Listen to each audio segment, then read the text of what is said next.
Hello humans and welcome to the Bourrasque, which is now sold not in crates, but not for a good price in the shop right now. Now 12,500, no tier rate, it's worth that. Keep that in mind. You also have this 15k bundle, which isn't worth it either, because the only thing it extra includes is camouflage and 3 mystery boxes, which is obviously not great to have crates in a bundle like that. Now 12,500 is obviously not worth it under any circumstances. However, let's have a look at the tank nonetheless. Let's see whether it's good or not, and if it comes down in price, will it be worth it? Now, before we do that, don't forget to like and subscribe, and let's have a look at the Bourrasque. And the first thing that has to be noted is it has no armor whatsoever, which means it is going to be very hard to play for a new player or simply a bad player as well. So I would definitely stay away if you aren't a 52% plus player at least, because vehicles like this are very difficult to play. Now, if this is the only premium tank you ever want to buy, should you buy it? No, of course not. Now, this vehicle suffers from a lot of the same problems as other tier 8 medium tanks do, and also light tanks, that the penetration is not that great. However, if we look at a Defender, it has 226, a Lorraine has 212, so they do have better penetration. There are just some that still lag behind and do need a bit of adjustment there. Now, 320 alpha damage, 2-shot autoloader, that is very nice. 2 seconds interclip, which is also very solid. So you can pump out 640 damage in 2 seconds, which is very, very good indeed. Now, 1800 DPM is not that good. It's on the lower end, but it is not on the lower end by much, so that is definitely fine.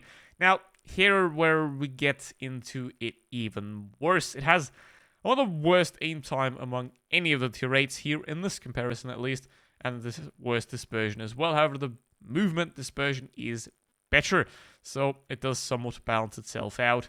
However, 1.83 seconds aim time is very bad, especially for an autoloader, because obviously then the second shell is never going to be fully aimed, and that's what you want, essentially. So the higher the aim time, especially for an autoloader, it is really bad, because then you can't shoot in 2 seconds, you have to wait for the aim time to come down properly again, and then that is going to be a problem. Now, 6 degrees of gun depression also is a problem. Something like an AMX doesn't have any more either. However, a lot of the others do have 8 and above as well, like Skoda, which also isn't sold for a great price, but there it is. Now, in terms of the mobility, 22.9 isn't really amazing, but it is strong enough in terms of a medium tank. Obviously, it has no chance against an AMX 1390 here, especially not on the effective powder-weight ratio, which is 11 higher almost. So there is that. It does somewhere be on par with a Defender, and it does actually lose to Lorraine in terms of the effective horsepower here, so that is not great, and top speed is 60 kilometers an hour. So overall, what you can see is that it's an okay-ish tank that is mainly focused around this burst damage autoloader and doesn't really have any other outstanding features other than that, which means this is more of a lower-end premium vehicle, whereas the Defender Mark 1 is on the other side of that scale. So let's now play the Batchat Bourrasque. Obviously, full disclaimer here, this is a press account. I didn't have to pay for this tank, and I wouldn't have anyway. So let's review it as if I had to pay for it, though. And I would like to know from you, how many premium tanks do you own, and how many of them did you buy, and how many of them did you get in the events? Put it in the comments. I would really like to find that out, because I would assume that most of you aren't going to buy every single premium tank, or even 10 at that point. So should this be one of those 10? No, it shouldn't be. Absolutely not. Because light tanks are very tricky to play, and especially if you have the competence of a player like that M41 there, which is none, then it is not going to work in your favor whatsoever. You have to be a good player, and you have to exactly know how to use a vehicle like this. Otherwise, you're simply just a free HP pool for the enemy team, because obviously it's very, very easy to hit, very easy to penetrate, and it's also very difficult to actually get damage with this vehicle. A 2-shot autoloader with 640 alpha damage, 20 seconds to reload. You're going to have to reposition quite a lot, and you can't really stay in a fight at all, because obviously you'll be reloading for 20 seconds. That is not really going in its favor there whatsoever. See if we can get some shots on this AMX here, if he does come back a bit further. There we go. That should be another shot there. 600 damage. Not too bad. And now obviously I'm going to have to reload for 18 seconds. Which is not great. He's going to drop down.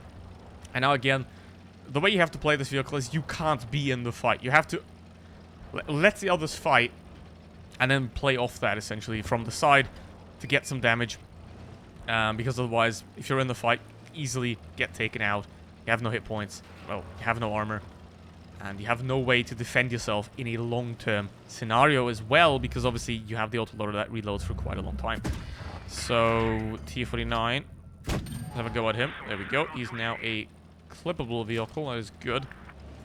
And, let's see what we can do. Centurion's down there. Again, we have made the disadvantage back. The enemy object is dead. That is very good. Now, let's have a go at this T-49. Obviously, that is going to be very risky because obviously the T-49 can HE me for over 700 damage. I don't really want that to happen. And I wouldn't want to stay over there anyway because eventually they are going to realize, hey, there's a guy here, and they're going to push, and I don't like that. So, yeah, that's penetration there. Obviously, going to have to reload again, reload again, reload again. It is not an amazing vehicle. It is not OP by any means. If it's for 7k and you're a very good player and you want something to have fun with, by all means, go for it. However, for the average player, at this price, this is a very bad deal to get. So, yeah, team's down by 2 people, the Chise and the KBZ are also going to go down relatively soon, I would assume. That, let's take out the Centurion here. And, yep, Chise is dead. And, yeah, this is just not good. And the other guy is dead as well. Okay. Let's have a go at the Vickers to make it easier to kill him later, hopefully. If we can do that. But obviously, if you start off 6 versus 7 after 20 seconds, that is always going to be a very difficult game to recover now, especially with the Leopard and the IS-3 being full HP. And me being alone against 5, that is going to be very tricky. And all I can do here is essentially play for damage, and that's what I've been doing this entire time as well. Just play.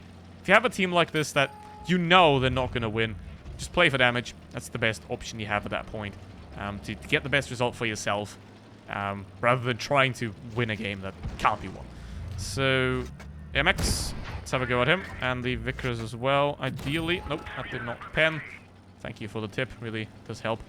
Now, we know that this IS-3 and the Leopard were over there, so I want to sort of try to deceive them that I go this way and then go back this way. Which would be somewhat helpful. And there is a T-49 right there. Gun depression 6 degrees only. That is going to be very difficult, but I have to take him out now. And there we go. Okay, IS-3 is there. Good. Now, let's reload this gun. And there comes the Vickers, obviously. And this is exactly what I'm talking about. It is very vulnerable right now. I can't fight back at all because I'm reloading. Okay, and here comes the Leopard as well. Alright, 2 shots on the Leopard. That's the best I should be able to take here. If I don't get rammed to death, but there we go. 3k damage. I'll take it at the end. And now obviously my reload is 30 seconds and it doesn't really matter. So, that's the Bourrasque. It works. However, it's not worth it. Now, let's get into the second one. Now, what if you're like, oh, I really want this tank, please? No, I wouldn't buy it, to be honest. It's one of those vehicles that is either going to end in disappointment very, very quickly, or it's going to actually give you a very fun time. And I wouldn't take that gamble for the price that it has currently.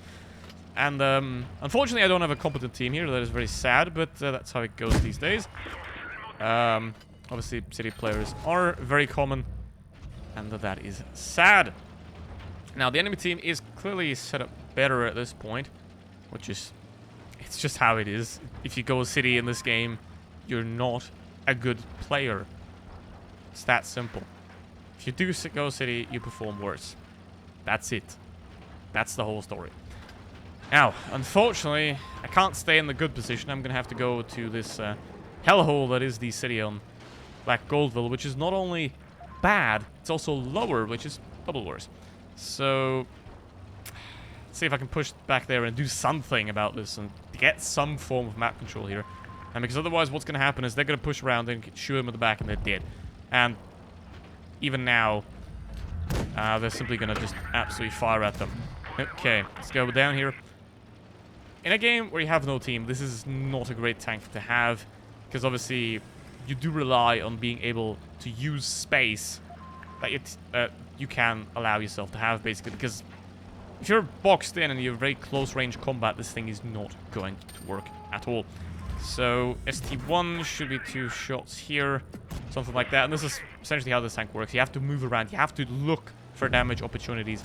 This is not going to just deliver you damage on a plate like a 2FTU would, for example. That is a lot easier to play. So you're gonna definitely have to watch out for that. And is that your AFK? I hope he is, because that's a bit of free damage here at least. Oh, he's back. Penetration? No, I don't have any. And now I'm gonna get pinned by the guy, because I can't pin because the Standard B is behind me. Okay, 500 HP. That's not great. And there's Standard B. Now, we're actually doing pretty good here. Despite being on the bad side, it's doing relatively good here. The enemy hasn't used their advantage properly. And crossfire, so there's that. That's nice. Let's see. Where's that other guy? 3 spotted. There's a 4th somewhere. That is going to be Bourrasque.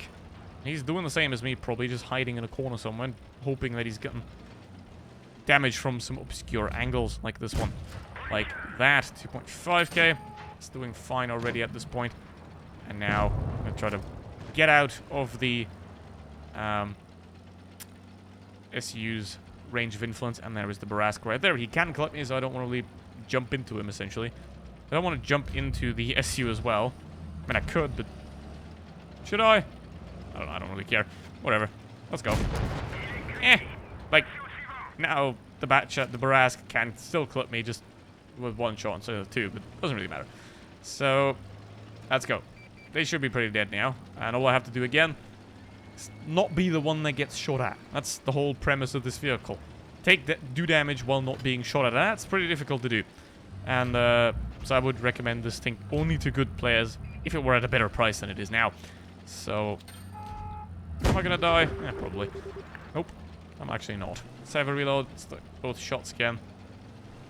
He's probably gonna go for the SU here. Or try at least. But again, you have 2 shots, 640 alpha damage. Everything that's above that, you can't kill it. And that is sometimes a bad thing. So, yeah, he's reloading now, which means anything he's doing is going to be absolutely easy for me to pull off. Or I just bounce off him. You see, just because it has no armor doesn't mean it can't be not pinned. That is a difference there. Every tank has certain weird, funky angles that are not going to be able to be pinned. So, overall, the Bourrasque, it's exactly like I said in the video where I didn't have it as well, because I actually know how to play this game, just FYI. But it's exactly like that. It's very difficult to play. It isn't for everyone. In its current state, it is not worth it. But if you are a very, very strong player and you have an exorbitant amount of money to waste, I'd still get the Centurion in the shop, to be honest. So, with that said, thank you very much for watching. See you in the next one. Goodbye.